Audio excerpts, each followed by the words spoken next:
Yo soy abogada, no soy antropóloga, soy abogada y criminóloga, más bien socióloga jurídica, digamos. Entonces, bueno, voy a hablar de lo que está ocurriendo hoy por hoy, pero que está muy relacionado con lo que hemos estado revisando, y por supuesto esta invisibilidad de las mujeres, pues es el reflejo de cómo es la sociedad. Bueno, en el 2008 se proyectó una película que quizás algunos de ustedes la hayan visto, ¿no? Sí. Un día sin mexicanos, del director mexicano Sergio Arau, que pues nos dio mucho material para la reflexión. No sé si la hayan visto, pero de repente en Estados Unidos desaparecían todos los mexicanos, ¿no? Entonces aquello era un caos terrible, porque pues muchos de los trabajos en el campo, en la casa, en las tiendas, pues la hacen los mexicanos. Ahora yo les invito a que se imaginen qué pasaría si la persona que nos ayuda en el trabajo doméstico, ¿sí? Desapareciera, ¿no? Aquello sería un caos.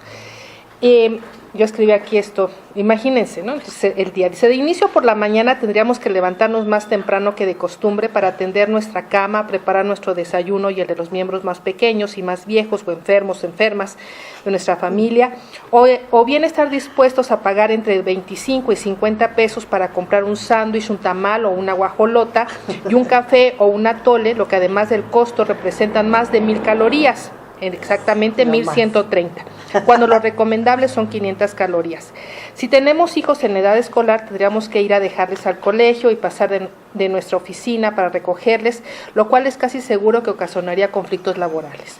Tendríamos que preparar rápidamente algo para que comieran y luego dejarles a la mano de Dios para que hagan sus tareas, mientras nosotros regresamos a nuestro centro de trabajo para posteriormente salir corriendo, llegar a la casa, revisar tareas, recoger el tiradero que hayan dejado los niños, lavar trastes y ropa, planchar la ropa que usaremos al día siguiente y preparar los alimentos también para el día siguiente. Y se te olvidó pasar por los niños a la escuela. Sí, no, ya, sí.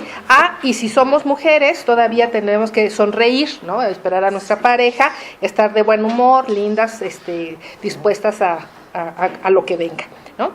Y además estar listas para que al día siguiente el mismo itinerario se repita. Seguramente las cosas serían diferentes serán diferentes cuando en casa todos colaboremos en las labores del hogar. Por lo pronto, mi sensación al relatarles todo esto, yo no sé la de ustedes, pero a mí me da una angustia terrible, de solo pensarlo me llena de espanto, me canso y me da mucho estrés. Yo creo que la mayoría de nosotros pues estaremos de acuerdo en que cuando a una mujer se le pregunta que a qué se dedica, pues no conviene ya decir pues a nada, ¿no? Yo me dedico a las labores de la casa, a nada. No hago nada. Pensaba en cuando decía Adriana de esto de pasiva, ¿no? Mujer pasiva. Pues no, nada más se dedicaba a las labores domésticas, ¿no? Entonces, a nada. Y bueno, poco a poco a nivel social comienza a haber una conciencia, reconocimiento de la importancia y necesidad de ese trabajo para nuestro bienestar y de nuestras familias. Previo a analizar el aspecto jurídico del trabajo que se lleva a cabo en casa, sí quisiera hacer una distinción en la terminología jurídica, ¿no?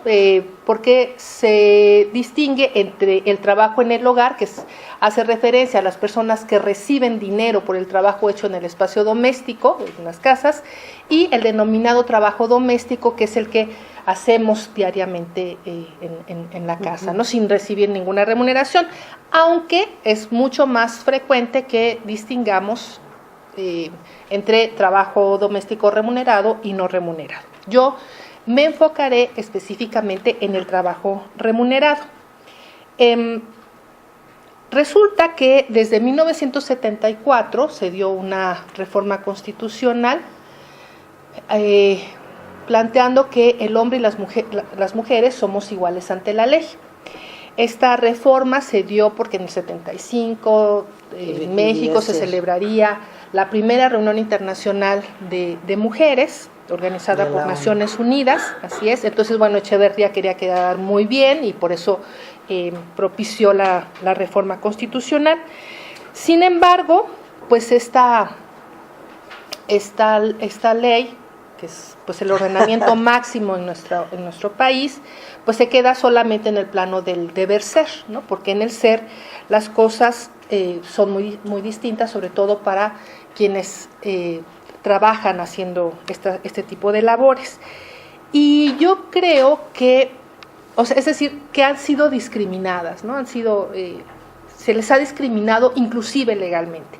Y yo creo que en gran medida esto se debe a los prejuicios sexistas y clasistas que todavía existen en nuestra sociedad, ¿no? Es decir, por una parte, esta sociedad que piensa que cierto sector pues no son humanos, simplemente no son humanos, ¿no? Entonces, quienes se dedican al trabajo doméstico pertenecen privilegiadamente a grupos vulnerables, es decir, son mujeres, muchas de ellas son indígenas, algunas son analfabetas, y otras también son niñas además, ¿no? Entonces se va sumando, niñas o ancianas, entonces se va sumando el estado de vulnerabilidad.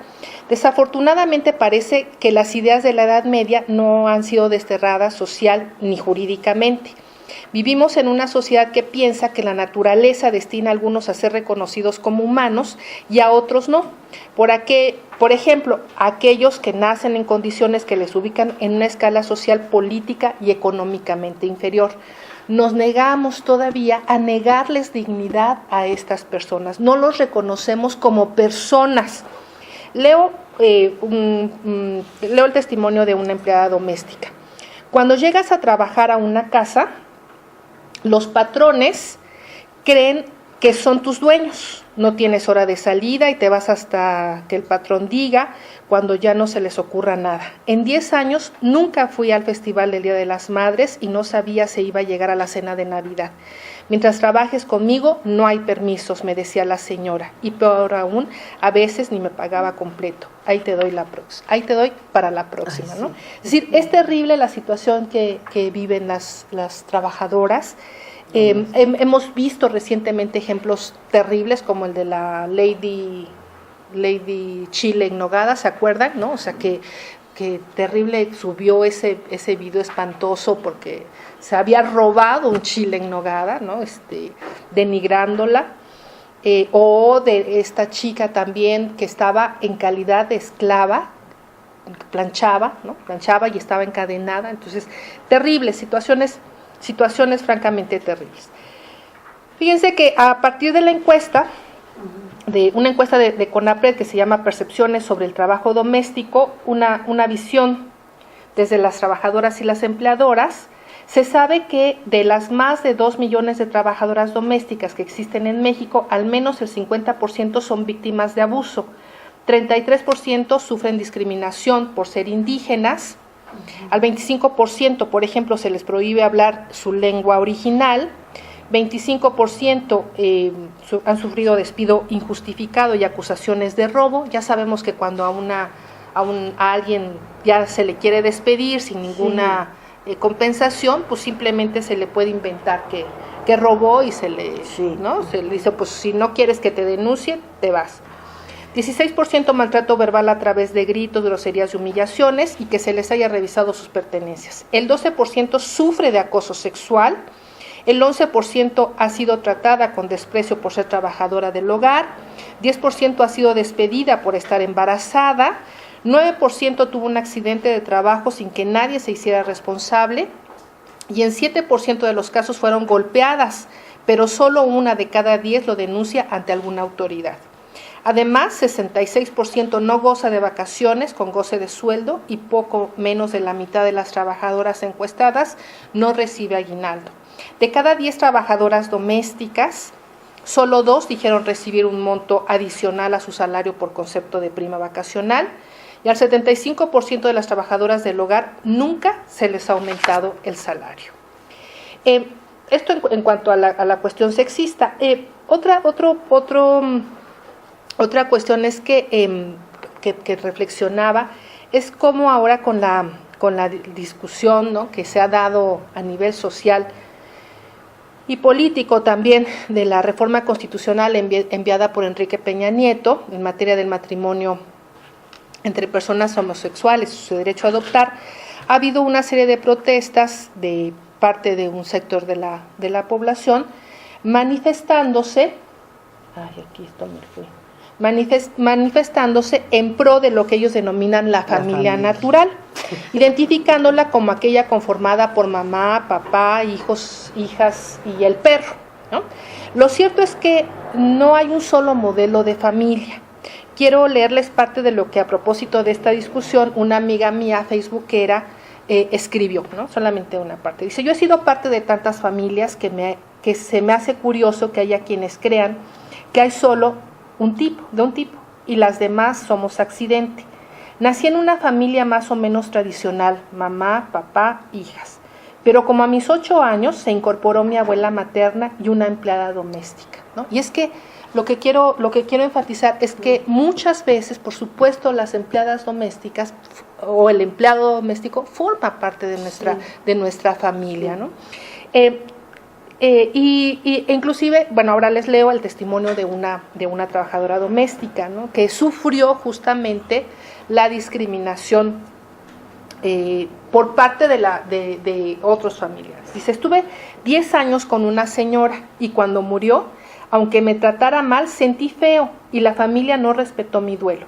En uno de mis primeros trabajos, sin que me preguntaran, hasta fui nodriza. La señora me mandó a amamantar a su hijo y cuando vio que me prefería a mí, me corrió. Es decir, es terrible que, a pesar de que a veces hay un lazo muy fuerte y que por supuesto que se incorporan a la familia, pues son finalmente despreciadas. Es terrible la situación, ¿no? La falta de reconocimiento a su trabajo e, insisto, a considerarlas desde su dignidad como personas, ¿no? Y bueno, Iris, ¿qué es la familia reconstituida? No sé si alguien tiene una pregunta. ¿Qué sería esa? La reconstituida. Debe ser ¿Los míos y los tuyos? Sí, yo creo que sí. Sí. Y corresidentes es donde entra cuando tú, por ejemplo, incluyes a la claro, pues lo que vivimos, ¿no? O sea, cuando te vas de becaria, sí, y tienes, que compartes una casa. Así es, ajá, y que al final pues son tus, pues que es tu familia en ese, pues sí, en ese momento, ¿no? Bueno, 20%. Claro, fíjense, o sea, a pesar de que o sea, existe discriminación, ¿no? No hay, ahorita voy a leerles algunas normas que sí protegen a quienes hacen trabajo doméstico remunerado, pero que pues al final no se cumple con la norma. Y vaya que es importante el trabajo doméstico. Fíjense, en el año 2013 se calculó el valor económico de el cual asciende a más de 3.200 millones de pesos anuales, lo que representa el 20.5% del Producto Interno Bruto. Es muy alto. Altísimo. Es que no podríamos, sí. O sea, nadie podría salir a trabajar si no hubiera alguien que hiciera el trabajo doméstico, o nosotros mismos que lo hacemos. Pues ese trabajo al final tiene un valor económico y por supuesto que hay cálculos al respecto, ¿no?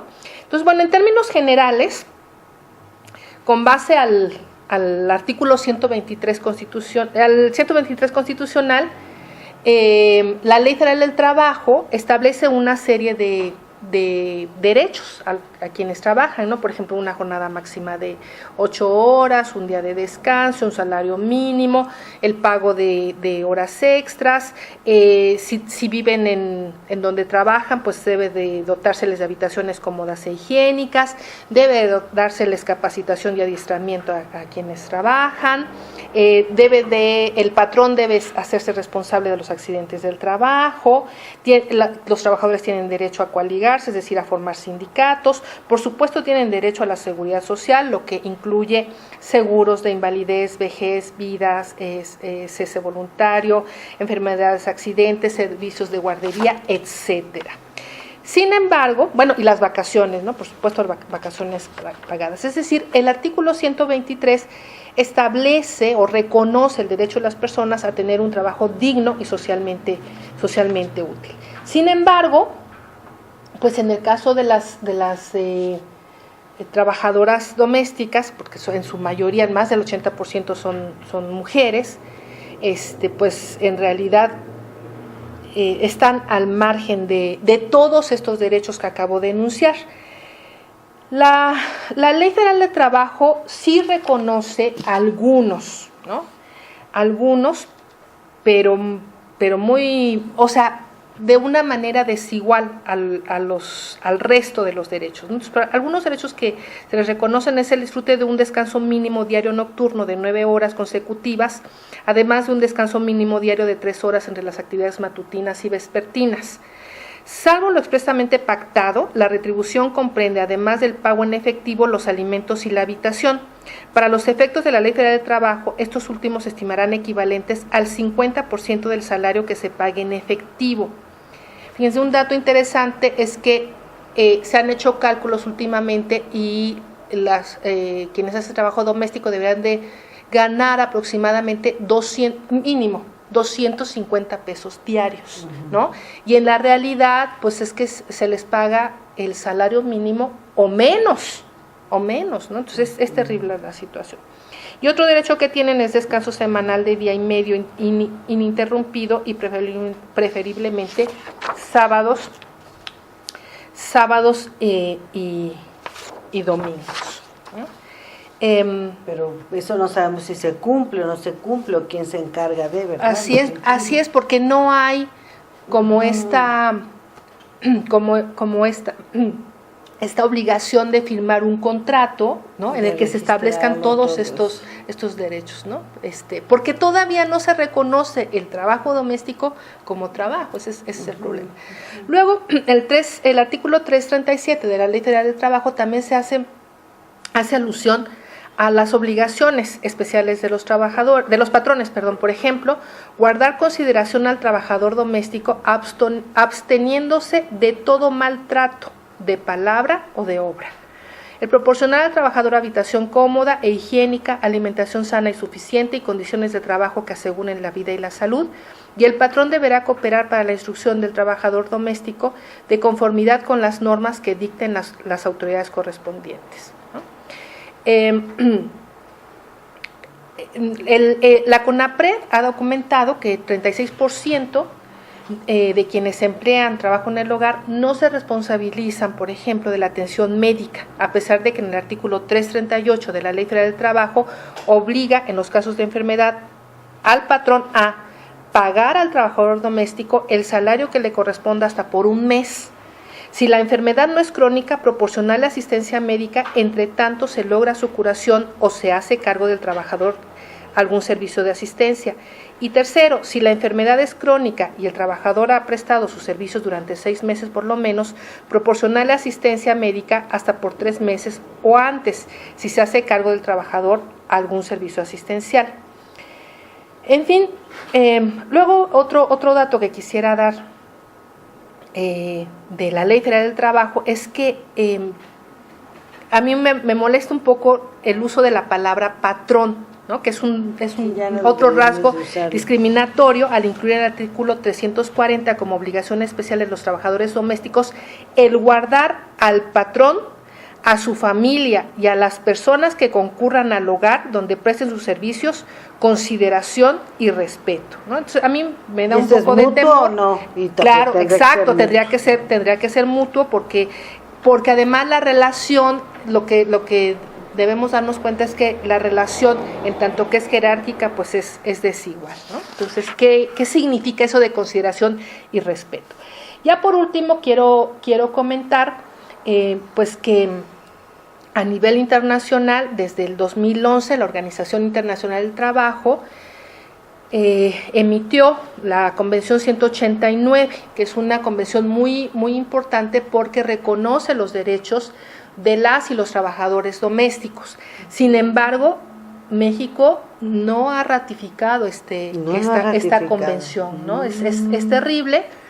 Yo no sé si porque si porque hacen cálculos de que no se va, o sea, de que hay quienes me han dicho, ¿y cómo lo hacemos para pagarle siquiera el sueldo mínimo si nosotros mismos no tenemos ese sueldo? O sea, ¿cómo poder proveer de todos estos derechos a quienes hacen trabajo doméstico si nosotros no tenemos, ¿no? O sea, no nos alcanzaría. O sea, los salarios son tan bajos son tan todos, bajos, el así salario. es. Y yo lo que planteo, bueno, pues sí, o sea, sí es un problema grave, pero me parece que, o sea, hoy por hoy, si uno quiere inscribir a su trabajadora doméstica al Seguro Social, no se puede.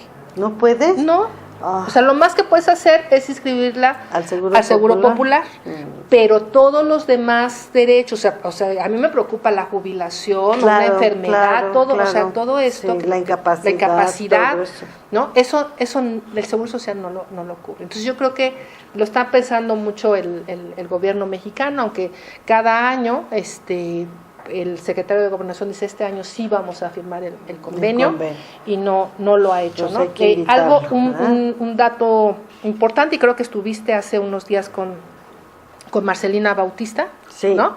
Quien es una mujer muy valiosa y que ha impulsado justamente la creación de un sindicato, el Sindicato Nacional de Trabajadoras y Trabajadores del Hogar, ¿no? Ha sido pues una lucha muy importante, y fíjense, la Junta Local de Conciliación y Arbitraje tardó 6 meses en reconocer este sindicato, que tiene además como uno de los puntos principales justamente impulsar que sí se firme este convenio, ¿no? Este convenio laboral que es tan importante. Pues yo, muchas gracias. Pues muchas gracias a Iris, y sí, efectivamente estuvo aquí con nosotros en la inauguración de la exposición, aquí estuvieron en el sindicato, muy interesante, y bueno, les mandaremos les invitaremos pues a difundir también. Y bueno, nada más por último, que incluí esta lámina, porque sí me llamó la atención que en el Código Penal de Michoacán está tipificado, eso es interesante, o sea, está tipificada conductas de los patrones en contra de los trabajadores domésticos, ¿no? Entonces, por ejemplo, pagar los salarios de los trabajadores en mercancías, vales, fichas, tarjetas o en moneda que no sea de curso legal, retener en todo o en parte los salarios de los trabajadores, en fin, ¿no? Una serie de conductas que además se dan frecuentemente. Entonces es interesante que en Michoacán está tipificada la conducta, y la pena es de 2 a 5 años de prisión, ¿no? En fin. Pues comentarios, preguntas, alguna cosa. Como ven, nos acercamos cada vez más pues desde esta reflexión general sobre el trabajo doméstico, el trabajo de mantenimiento que llaman las antropólogas, ¿verdad? Y pues estamos viendo ahora los problemas en la actualidad que tienen que ver también, que se reflejan pues desde el pasado, ¿no? Con esta falta de reconocimiento y esta falta pues de percepción, lo que sería la invisibilización de las mujeres. ¿Alguna pregunta? ¿O lo dejamos para el conversatorio? Iba a decir conservatorio, no, conversatorio. Bueno, Iris, tú también tienes mucho trabajo, tenemos que impulsar el 189, sí, ¿verdad? Sí, que la firma del convenio. Porque siempre esto pues nos proporciona una base y nos protege a todas, ¿no? Y también el cambio de la palabra patrón, a mí también me parece, ya no hay patrones, ¿qué es eso? Todos somos empleados o empleadores y ya, ¿no? Pues además sí, todos son empleados. Pues sí. Hasta el tal de Trump es un empleado, baboso, sí, y lo que quieran y tal, pero es un empleado. Así es. Bueno, muy bien. Gracias. Bueno, ahorita pasamos a seguir adelante.